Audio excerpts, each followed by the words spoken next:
They kill hundreds of people at a time and won't hesitate to publicly execute you. They're known as ISIS, and they're Al-Qaeda on steroids.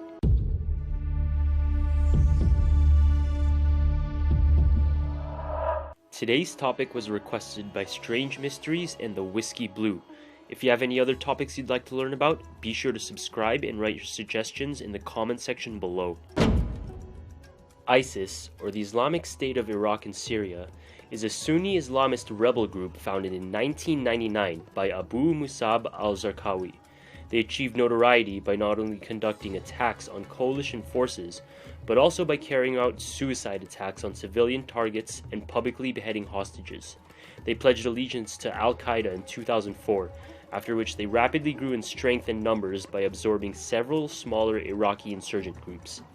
ISIS parted ways with Al-Qaeda in February 2014. Today, the two groups compete for influence over Islamist extremist groups all over the world. ISIS was first founded in Jordan, where they were known as the Organization of Monotheism and Jihad. After joining Al-Qaeda, they were renamed to Al-Qaeda in Iraq. Since then, they've expanded drastically, with claimed provinces and territorial control in Iraq, Syria, Sinai, and eastern Libya. They also claim provinces and have members in Algeria, Lebanon, Jordan, Saudi Arabia, Yemen, and Turkey.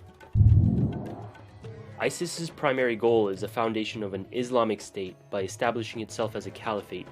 Because they are a Sunni extremist group, they regard anyone who does not agree with interpretations of Islam as an infidel or apostate. Infidels, political enemies, and members of the press have been kidnapped and are victim to public and mass executions through either beheading or being forced to dig their own graves before being lined up, shot, and pushed in. They're also notorious for recruiting or kidnapping boys to be sent to military and religious training camps. Women are not safe either, as the older ones are sold off as sex slaves, while younger girls are either raped or married off to fighters. There's currently a US-led group of nations committing to defeating ISIS, which includes the majority of the EU's members, all of NATO's members, and all members of the Cooperation Council for the Arab States of the Gulf. Their efforts include supporting military operations, capacity building, and training, stopping foreign terrorist fighters, cutting ISIS off from access to funding and financing, addressing associated humanitarian relief and crises, and exposing ISIS's true nature.